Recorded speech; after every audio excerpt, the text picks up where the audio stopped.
So we can think there's really two different types of electronics technologies, and eventually there will be a third. Now, the first one is what older people, so like Boomer, Gen X, are used to, which is a mobile phone, a radio, a maybe like old school like terminal computer, like a Commodore 64, like an Apple II, and also the electronics in a car. So back in the day where all you had was just maybe like the most amount of technology you had in the car was a radio, and you might have had a radio controlled central locking where you click the button and it like turns it on and off. Maybe you didn't even have that, but you just had, lights and a radio, right? So to have, just say like a car circuit, you've got your battery, which is your power source, right? And the whole thing's 12 volts. And you've also got a fuse box, which is pretty much just there to make sure that if anything is short circuiting, that the fuse will trip and you won't burn out your wires and catch fire, all kinds of bad things. You won't burn out your electronics, etc.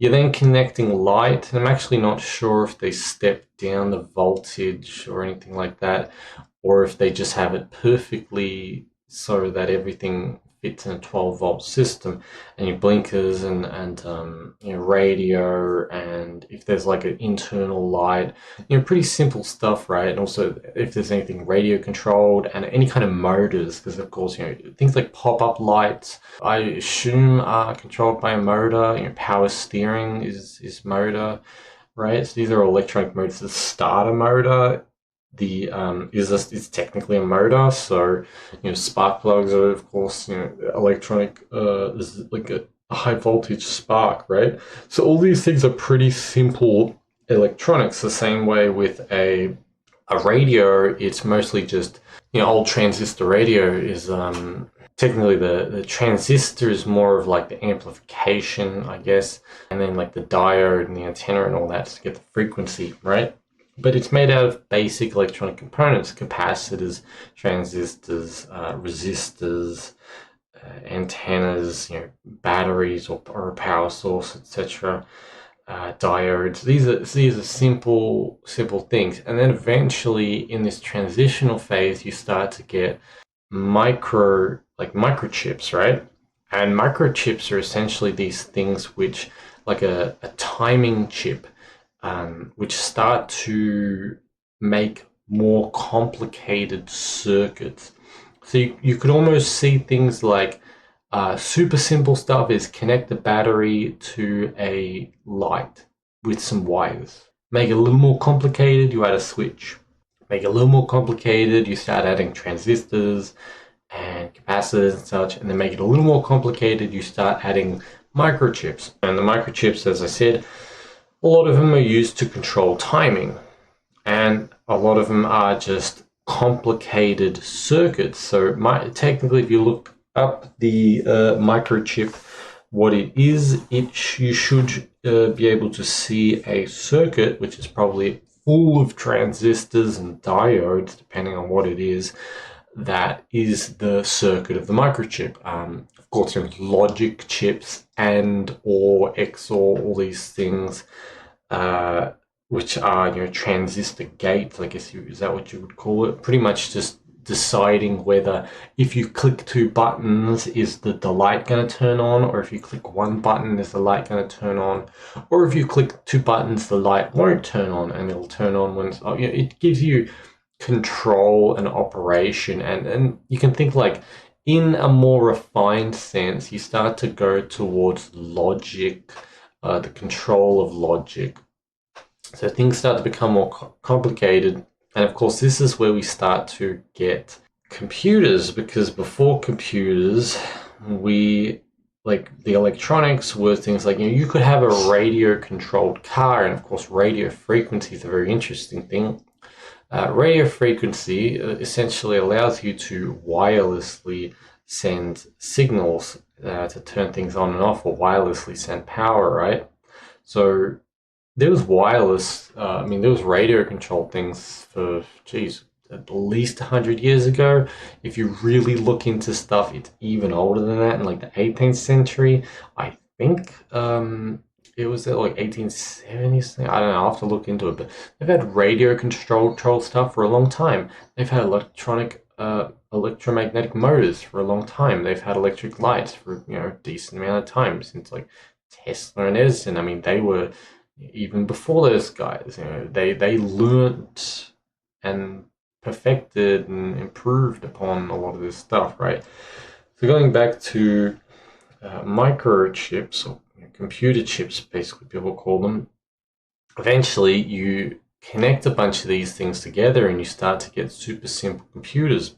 If you look into the creation of the Apple One, Steve Wozniak, how he would, I believe he went to a computer club, and every day he would pretty much be like tinkering with his circuit board, which you'd get all these chips, and there was things like memory, RAM chips. There was things like processing chips, and there's like language and like I think it was like ASCII key and number chips, and like probably chips for like visual stuff. So these are essentially just the chips are just lots and lots of transistors and diodes and capacitors and resistors and all that kind of stuff, right?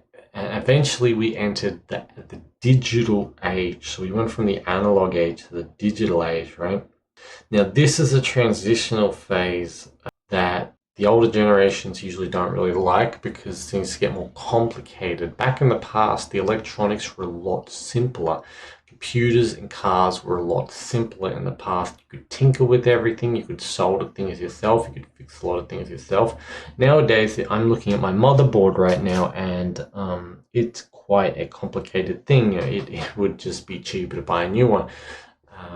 If there's any problems, which I absolutely hope there is not. I'm going to assume it's going to work all fine, right?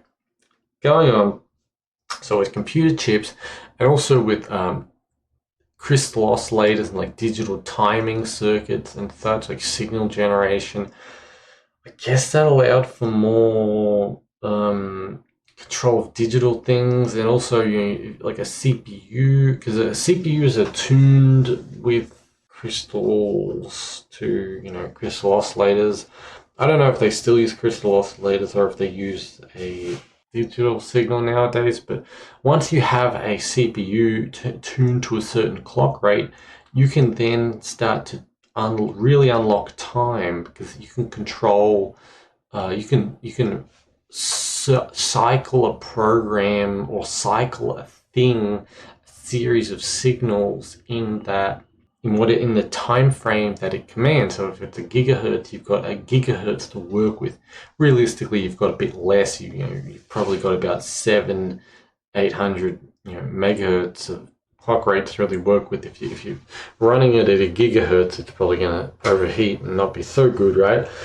So you don't want to overpower it, but the point being is you've got a good amount of stuff to work with, so you can do a lot of calculations, right? Really controlling time. Anyway, eventually then what happened is that cars started putting in these LCD screens, and instead of having a microcontroller, some stuff still has a microcontroller. You can get like electronic e-bikes, older ones with microcontrollers. Fridges have screens. Some of them have screens in them, and that's ridiculous. To me, I think if I buy a toaster, I want that toaster to have simpler electronics. I don't want the toaster to connect to the internet via Wi-Fi. That's weird. I don't want my fridge to connect to the internet via Wi-Fi. I don't need to watch YouTube on my fridge. How long are they even going to keep updating the libraries, the programming libraries, and like how long is it going to be able to run whatever version of JavaScript and HTML and like all this stuff, right?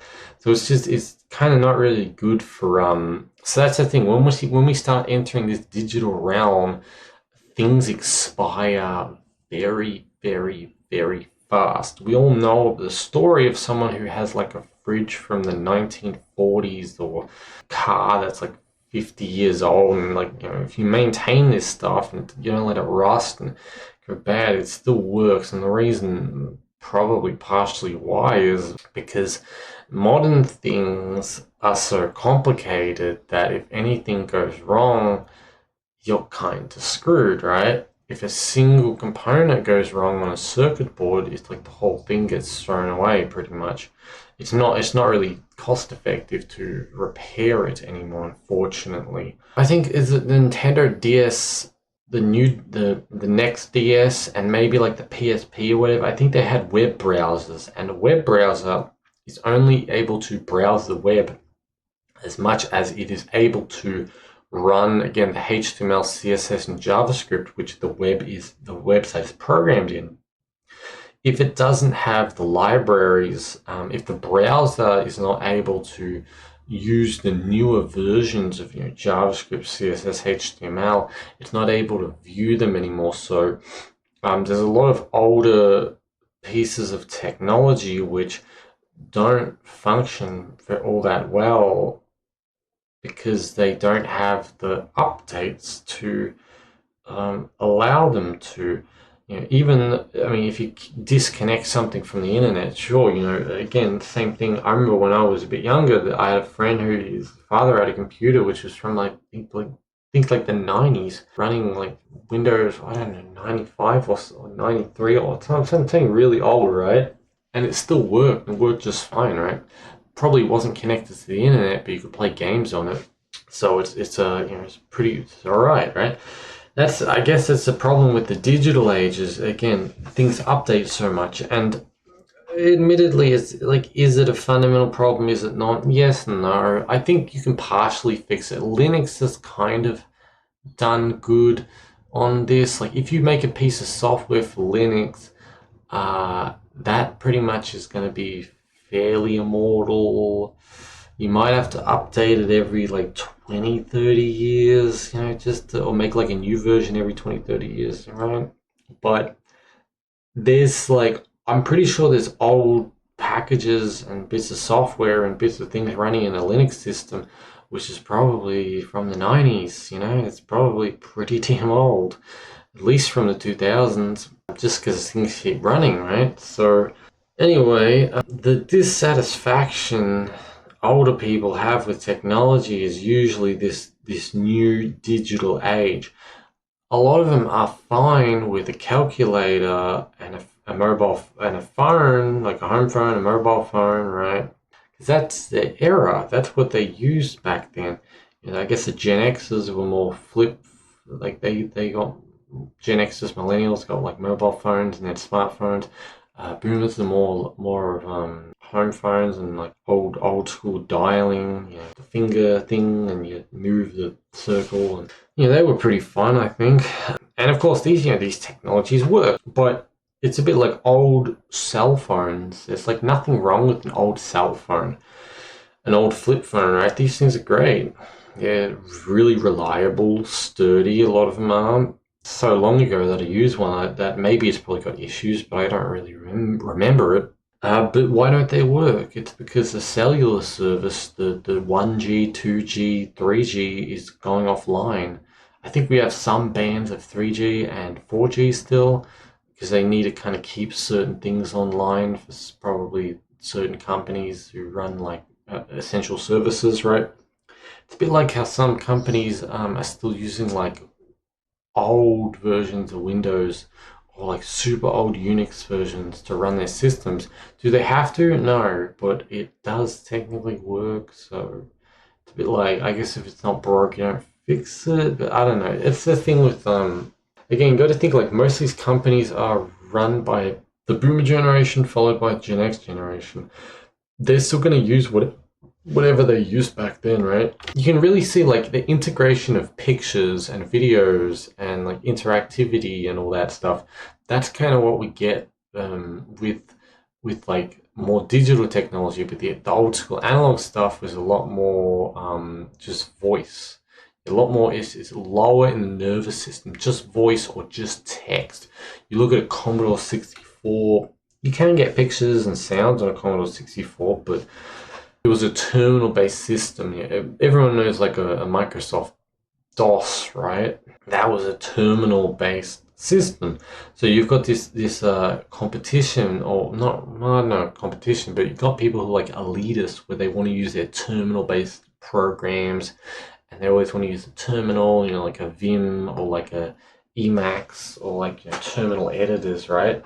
And then you got people who are more newer or more updated in their technology use, and they're using actual visual programs, modern visual programs. Right? So then the question is, what is the next thing beyond this digital tech? Technically, it'll still be digital, if you understand what digital and analog is. But what's the third era? And the third era is, because if we look at this as analogous to the head, the early analog tech was related to the throat, radio connectivity, audio technology, words, basic signals of nervous system. The next level is the sensory area, the eyes and the brain, the ability to do complicated calculations, programming, mathematics and such. And technically, they still had calculators back then. They could do a bit of basic math, and they still had some computers to calculate things. But things got a lot more powerful, and also in like very high definition audio visual experiences, 3D gaming, this kind of stuff, right? Great stuff. What's next? The top of the head is next. And this relates to AGI, artificial general intelligence, and which is pretty much like when you give a robot consciousness, essentially. It kind of self-checks and self-regulates itself. But the technological experience of the third level is, one thing is virtual reality, right? Because it's all about experience. Level one's all about like connectivity, raw information, raw audio, raw like radio power. Then number two is a bit more visual, a bit more like interactive, and level three is all about like full immersion experience. So this is going to be brain-computer interfaces, it's going to be VR, stuff like that, I think, at least.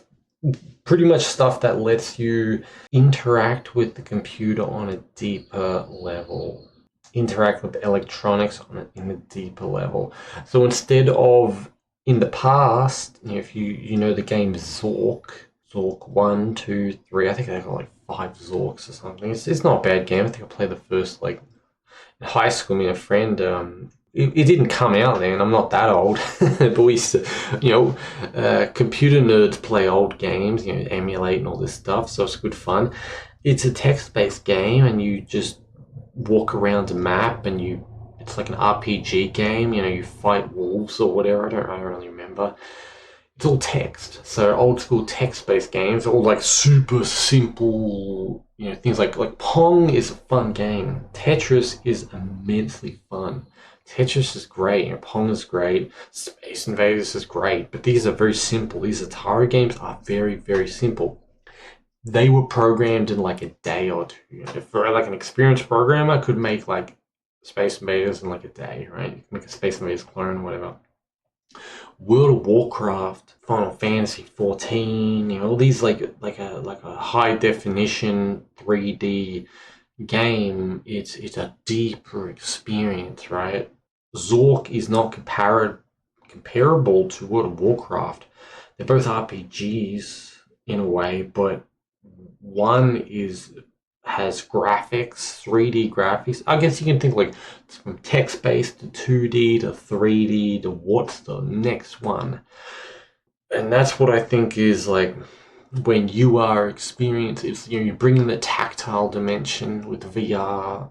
Basically, you're increasing the amount of senses, and you're increasing the amount of interactivity and immersion. And I don't really want to use the word realism, but it allows for more realism. Because I don't know about you, I don't really play a game for it to be realistic. Admittedly, like Gran Turismo is fun because it is realistic, to the point where like you can kind of learn some, like if you want to learn racing techniques, you can play Gran Turismo and apply that to like real life, right? To real driving. It's take your car right before red line, shift up a gear, take it right before red line, like this kind of stuff, like, or the way that you turn you go wide and then tight the corner, so I'll have to explain that some other day, right? You can literally apply like Gran Turismo techniques to reality. Then the next thing will be you are there in the car. It's just like reality. So essentially, what I'm trying to say is that simulation of being there, being in the experience, instead of just seeing it. Watching a food video isn't the same as eating it. It's still nice. And then think reading about it. So reading about it is at level 1. That's like when like ChatGPT came out, right? It was just text. It was pretty cool. Level 2 was like we started getting pictures and images, and then we started getting like the thought process, like DeepSeek. And level 2 is like, watching a video on food, right? And then level 3 is you are there tasting it, touching it, cooking it maybe, plating it up, giving it to friends. So it's allowing us to virtually simulate things, and that'll be done through, again, right now we're just using basic, like non-invasive things like headphones. People have surround sound headphones. That's like to emulate three-dimensional sound, or like virtual reality headset is to emulate vision. And honestly, virtual reality headsets are awesome. If they weren't super expensive, like if I can find a cheap, it's like a cheap Chinese company that makes like a Linux compatible headset, I'd go buy that probably right now if it has some like hand dongles to do that. Like go play, I don't know, I don't even know what so like VR Skyrim or something. What a fun experience that'd be, right? And these are just kind of crude basic things. Like eventually we'll have, I mean, we already technically do have gloves, but there's going to be more and more, and they're going to be like, I don't know, made with interesting, like you'll basically, the circuit will be through the glove, and it'll like resist, or like, like contract, expand to like simulate you touching something, and there'll be like a special material or whatever, I don't know, right? And then finally, of course, you will full dive VR, where you just plug yourself in. Of course, hopefully non-invasively. There'll be like a headset or a neck set or something to cause change within the seat of the consciousness and soul and such within the head. Safely, of course, low power. I actually don't know. You'd have to tune how much power you can use and figure that one out on your own to get this working, that you could replicate these things.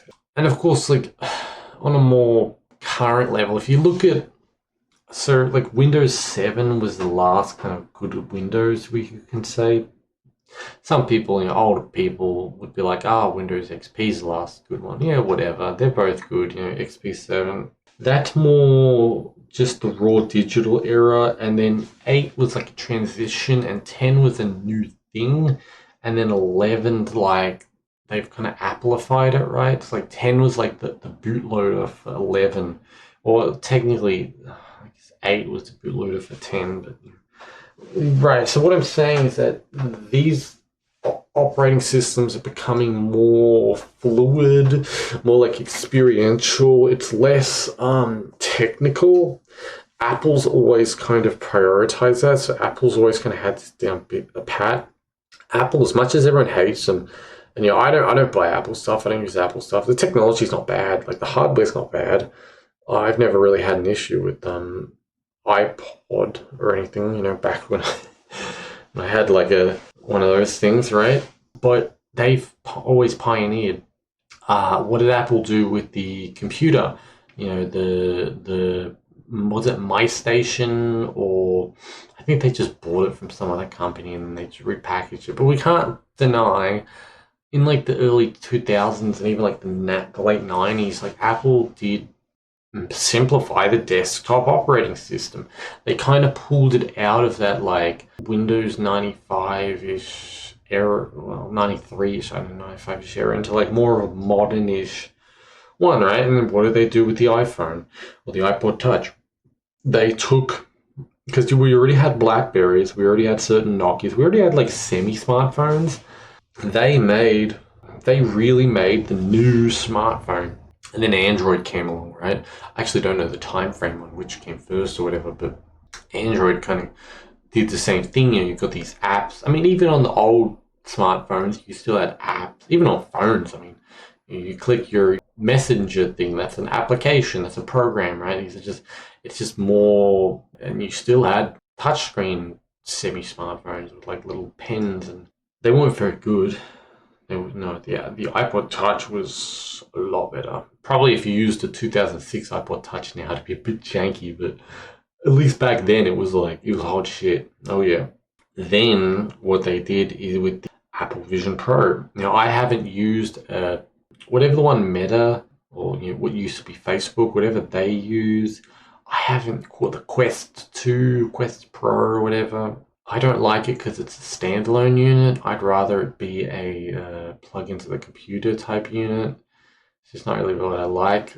The Apple Vision Pro, even though it kind of flopped, unfortunately, probably because it was way too expensive, like everything else Apple is.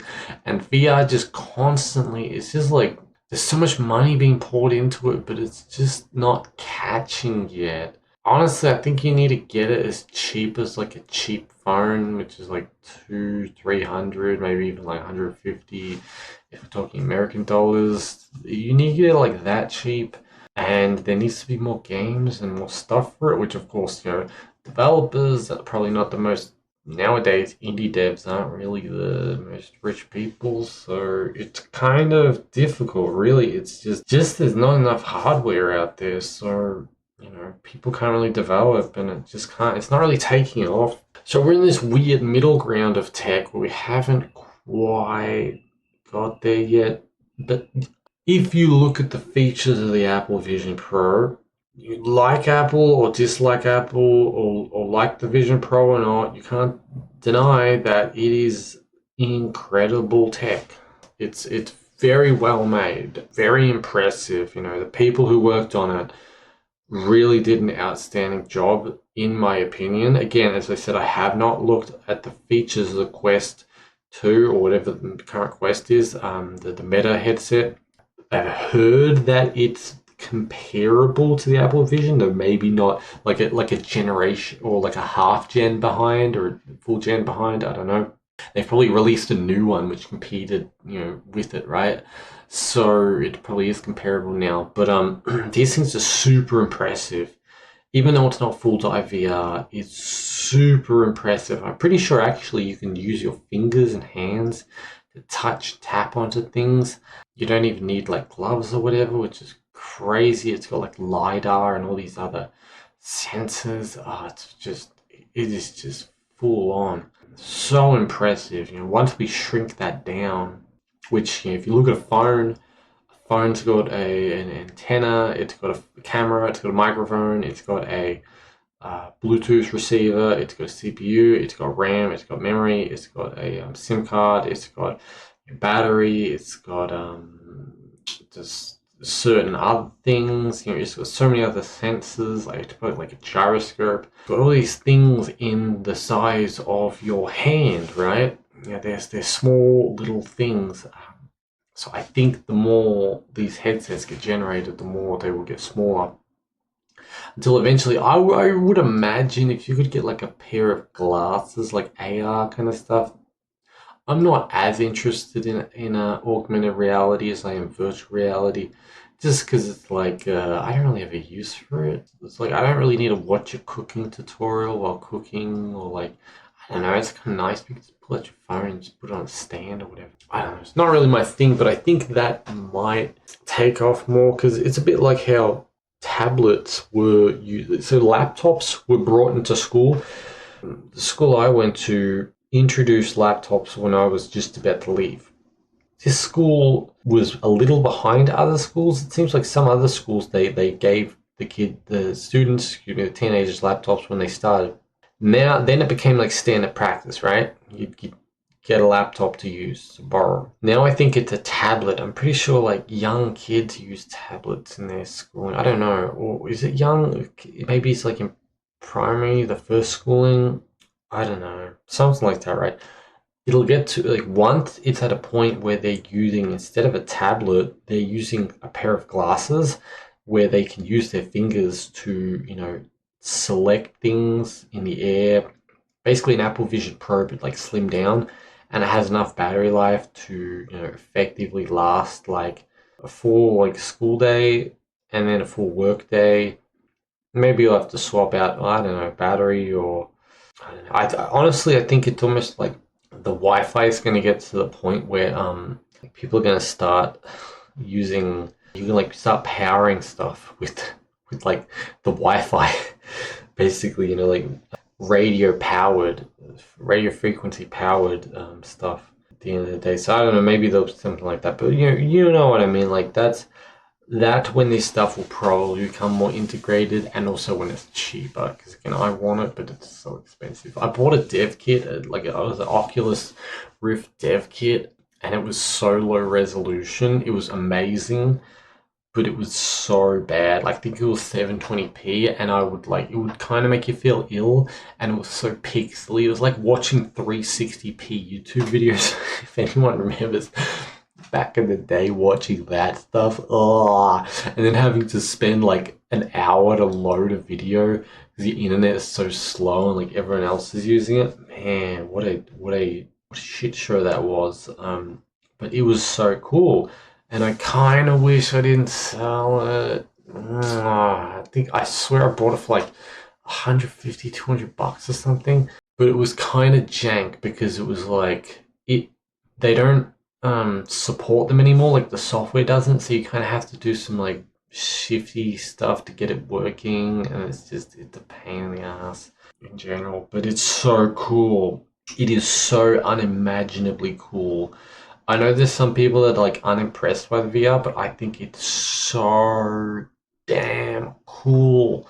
To me, I guess it's like a person who, imagine like someone who's only used like a home phone, like a pay phone, and then they start using a smartphone, like an Android or Apple phone, right? It'd just be next level. Like you can have a calculator on this, you have a light on this, you have a watch on this, you have an entire office in your pocket, right? Like that's what the phone and the computer is. You have an entire office, you have an entire music studio, entire video studio, entire orchestra. It's just so phenomenal and powerful if you know how to use this technology properly.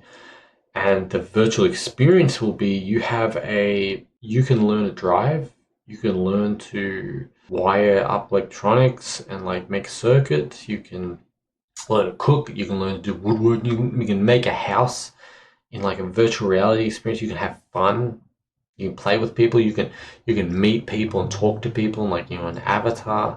Like that's what like Meta, I would imagine, and I don't know who else is working on this, right? That's what these companies, Apple, I guess technically, though, I don't know, these companies keep getting burnt because they're not getting returns.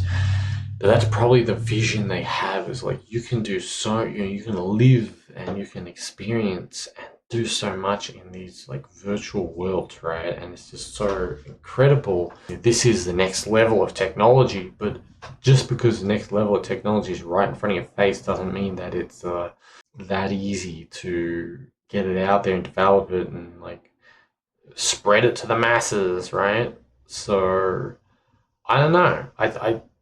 I think it would be, I would have assumed Gen Alpha would be the generation to adopt this as like standard, but maybe it's the next gen, so Gen Beta.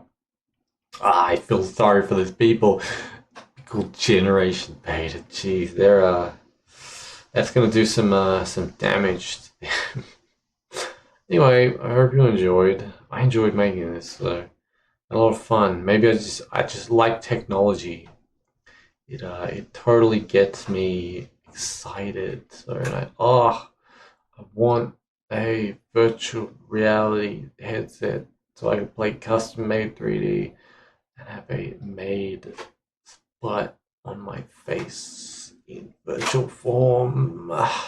Theory of the world. So, an interesting thing is the idea of like the objective reality in society. What I mean is that if you look at like a bank or some kind of financial institution or like insurance, these companies are incredibly realistic because they have to be. Because they make money or lose money based on hard statistics. It's a bit like if you try to ask an AI racial statistics, gender statistics, socioeconomic or like class statistics, it's not really going to tell you that because that's mean, right? That's socially taboo.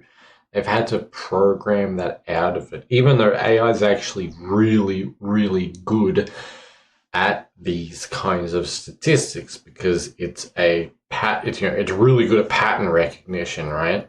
Computers are pattern-based machines, you could say algorithmic-based machines. So they had to spend a lot of time getting rid of it. So an insurance company is going to be harshly realistic about what is your age, what is your gender, because young men will have harsher insurance. What's your time, like driving experience, right? How do you lock up your vehicles and such like this? And it's gonna be cheaper depending on how safe, from an objective standpoint, something is. Because if we compare like a car in a shed with like a lock on it, it's probably going to be a lot in a nicer neighborhood, right? It's going to be better then it's gonna be a lot safer, you'd think, than one in a bad neighborhood out on the street with the windows open. These companies have to be objective. Now, again, if you're trying to get something like a loan, the bank is going to be objective. They're going to just ask, how much do you realistically make per year? If you make a lot of money, they're going to be more willing to loan you more money because you're going to be able to pay that back. If you have past financial records, tax records that show that you made a lot of money in the past, they're probably going to think, okay, this person made a lot of money in the past. They probably got a good track record. It's the same thing with a resume showing past work experience. Now, of course, this whole thing is very annoying if you don't have this kind of stuff. It's a bit like trying to get work without, work experience is kind of unrealistic. Trying to get a loan without past financial records is unrealistic, right? Trying to get good insurance with the quote unquote risky or problem category is difficult. So society has these rules, and these rules are essentially somewhat not really spoken about. Like they vaguely dip into them, but it's not really socially acceptable to just say like, hey, like statistically, you would say single parent children whom their mother is single are going to have higher likelihoods of being in jail, not being able to hold up a job, drug addiction, relationship issues, all these kinds of things, right? We all know that, but it's not really something you just walk up to someone and say, hey, you're probably going to suffer because of, the faults of like your parents or something like that. A bit like, if someone's really, really short and they can't go on a certain ride at a fair or a circus or whatever, or they're really, really fat and they can't do that, there are these hard limits and rules, right? And once you understand these hard limits and rules, it's a bit like, once you know the rules, you can break the rules a little bit to an extent, right? That's what's an old saying in writing. So realistically, you need to meet the rules, right? A bit like I'll give you an example. I believe statistically, a lot of divorces actually happen due to financial issues. I think the husband loses his job and he's not able to get another one, he's not able to provide. A lot of, like, statistically, if you look into it, a lot of divorces about that, right? That's one of these hard rules that I'm trying to like say. Now, it's not always going to be like that. Depending on how strong your relationship is. Again, you think of like, it's almost like the bank. You're trying to get a loan and you got one bad year of financial statements. They'll look at that and they'll take that into account. But if you have a bunch of other good years and you're having a good year now, they'll be like, oh, okay, well, maybe this person's probably fine. So it's going to be like that, right? But if it's just bad years where you don't have any financial statements, then they're going to not be too happy, right? So, there are exceptions to the rules, but essentially what I'm telling you to probably go out and do is to meet the hard rules, the hard limits, meet the hard, stop trying to get an exception, stop trying to game the system. Don't cheat, but game the system. Meet the requirements that are required, try to go beyond if you can, and be realistic about it. It's like if you need certain requirements for a job, then get those requirements. Assuming you can't just figure out how to make a business out of it on your own, depending on how good you are with all that kind of stuff, right? Kind of comes down to age and to experience and all that, but going on. Okay, so this is more for people who are having trouble, I guess. This kind of stuff is that if you're having trouble with the hard limits on reality and you kind of don't really understand that, it's like, yeah, there are things you have to do.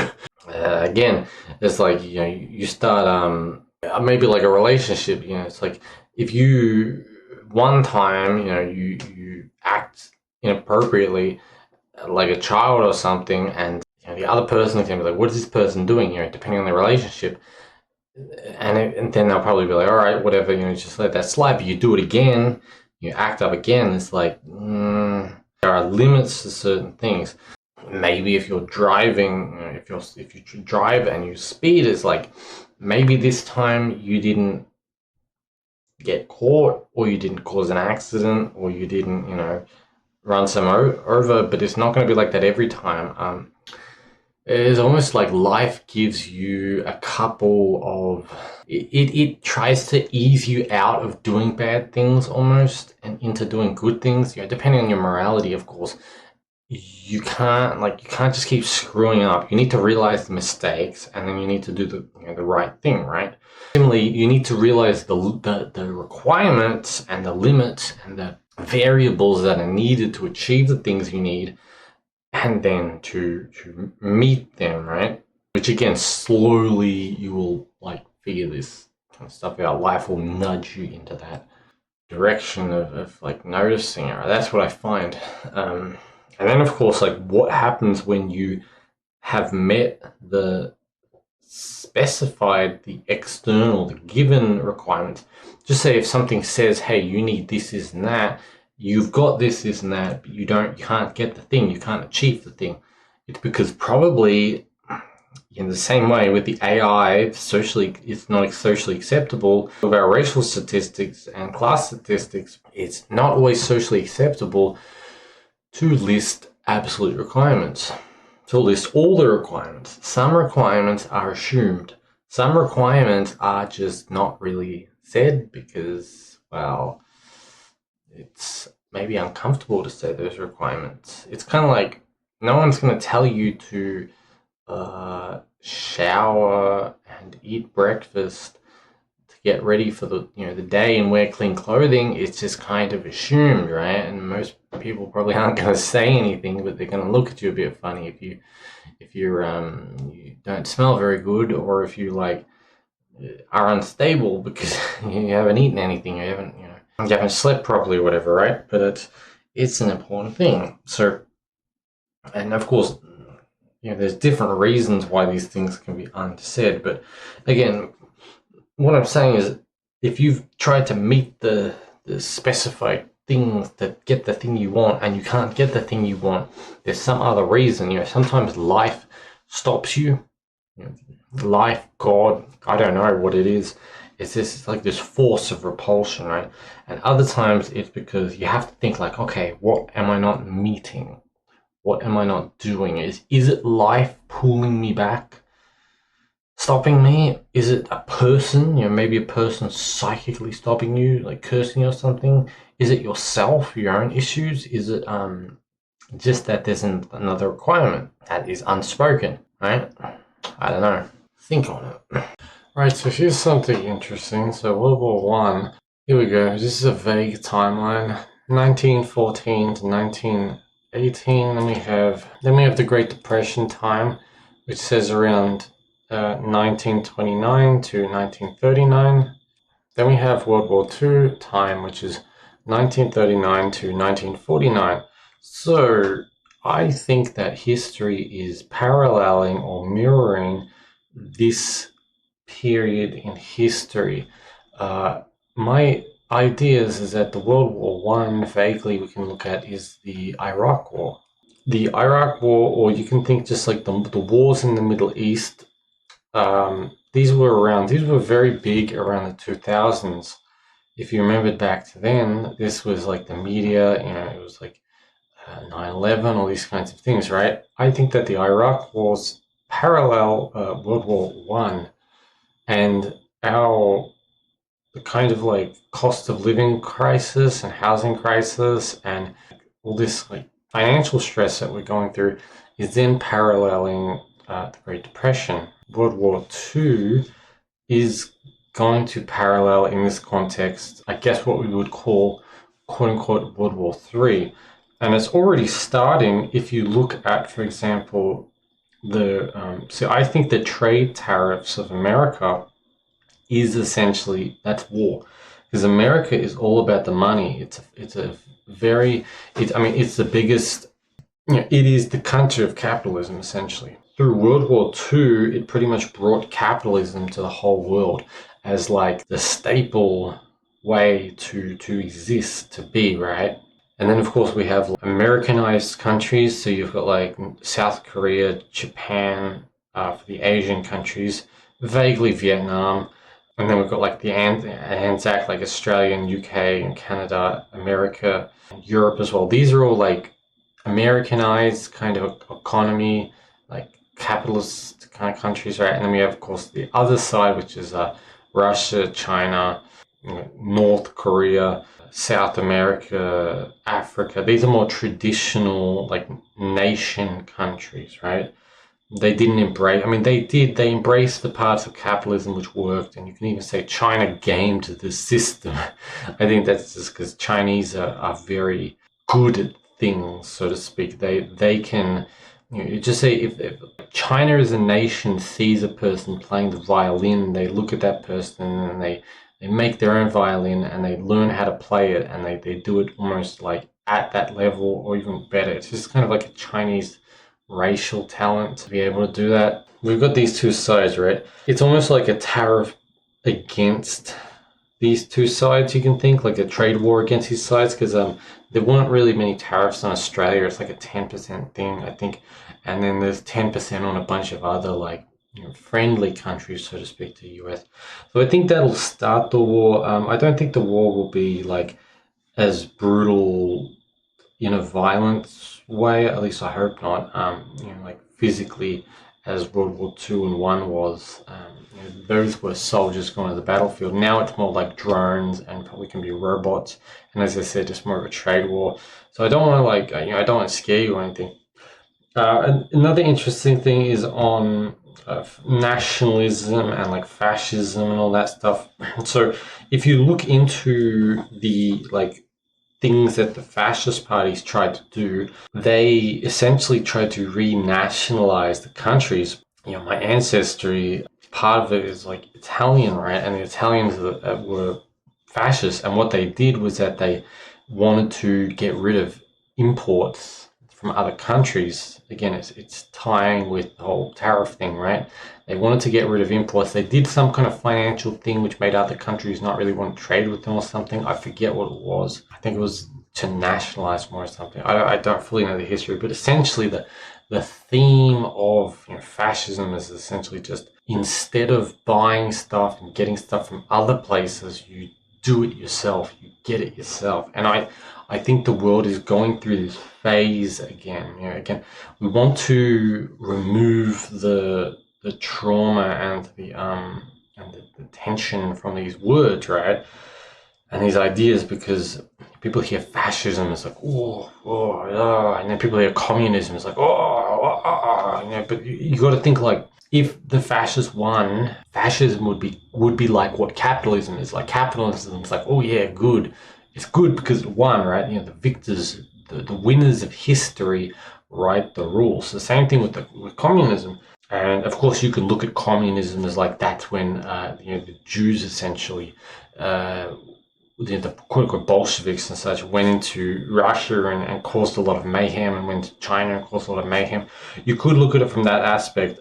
There's also the other aspect of communism is almost pretty much like similar to fascism, where these countries like industrialized and they functioned strongly as a countries, and everyone had to like work in like factories to industrialize and to produce stuff for the military, right? So it's like essentially, and even you look at like England or America or I would assume Australia if you looked into it enough, right?